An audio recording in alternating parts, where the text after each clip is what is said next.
내 친구 중 교도관으로 일했던 친구가 있다.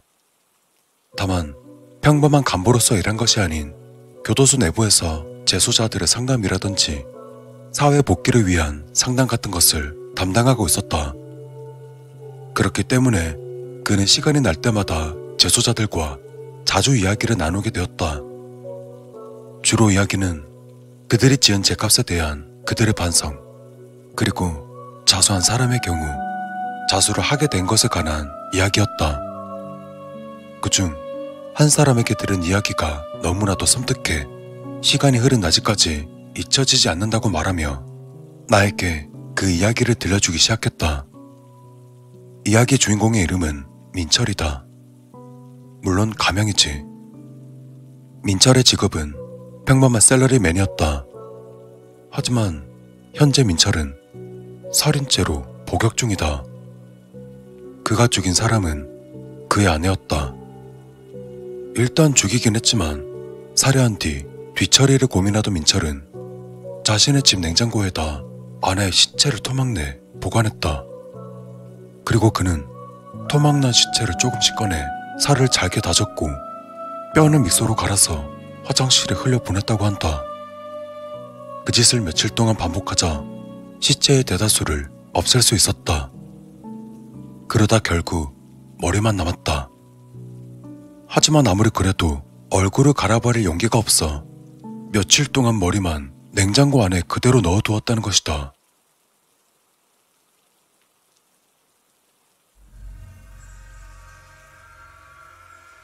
그러던 어느 날 민철은 꿈을 꿨다.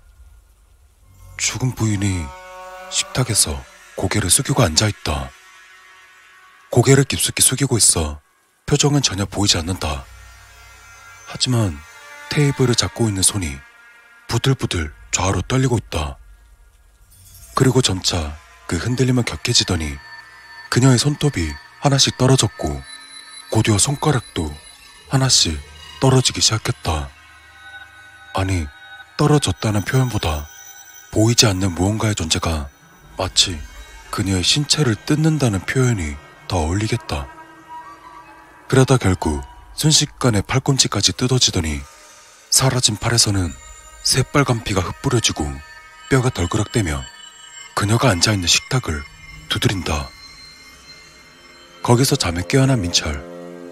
한동안 그는 땀에 흠뻑 젖은 채 충격에 사로잡혀 움직이지도 못했다고 한다.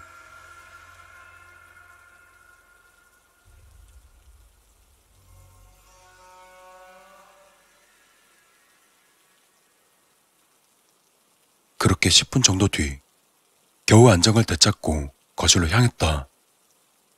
헌데 냉장고가 조금 열려있다. 그리고 냉장고가 열린 그 작은 문틈 사이로 자신을 바라보고 있었다.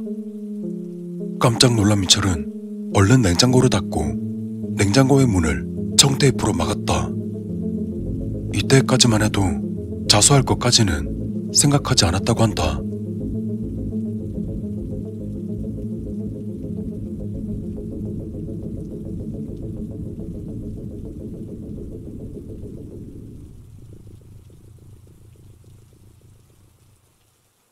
다음날 민철은 냉장고에 넣어둔 것을 처리하기가 껄끄러웠다. 결국 새 냉장고를 사기로 마음먹었다. 소형 냉장고라 따로 배달을 부탁하지 않고 직접 가지고 돌아왔기 때문에 다른 사람에게 청테이프로 감은 냉장고가 들킬 리 없었다. 그리고 그날도 민철은 꿈을 꿨다. 어제와 똑같이 식탁에 아내가 앉아있다. 허나 다른 점이 있다면 어제 끝났던 시점에서 꿈이 이어지고 있다는 것. 식탁에 있는 아내의 팔에서는 새빨간 피가 방울쳐 떨어진다. 이번엔 발바닥으로 바닥을 차고 있다. 그리고 그 움직임이 점점 격렬해짐에 따라 바닥을 차는 소리도 쾅! 쾅! 점점 커져간다. 그러다 이내 바닥에 피가 고이기 시작하더니 다리에 살점이 뜯어진다. 뜯어져 나간 그녀의 살점과 핏방울들은 민철의 얼굴로 날아온다. 민철은 그 광경을 바라만 보고 있을 뿐이다. 머릿속에선 빨리 깨어나야 한다는 생각뿐이지만 꿈은 좀째 끝나지 않는다. 방 안 가득 그날 램피가 기분 나쁘게 빛이 났다. 그리고 그 순간 갑자기 아내는 움직임을 멈추었다. 서서히 숙이고 있던 고개를 들어올린다. 축 늘어져 있던 그녀의 앞머리가 그녀의 뺨에 달라붙는다. 머리카락 틈새로 찍혔던 눈이 민철에게 향한다. 그리고 얼굴을 완전히 들었다. 절규가 울려 퍼졌다.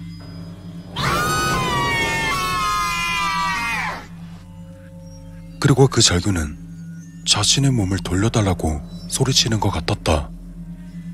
그녀의 비명소리와 함께 민철은 간신히 눈을 뜨게 되었다.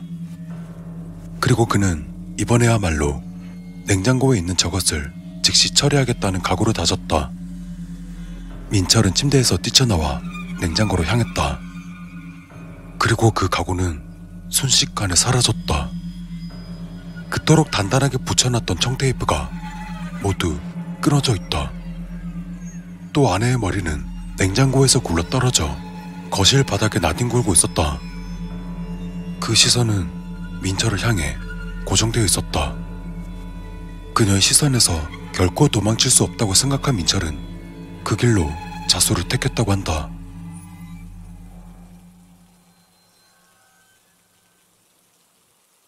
이야기를 끝으로 친구가 덧붙인 한마디가 아직도 기억에 남아있다. 살해당한 사람의 원한은 언제까지고 남아있는 모양이야.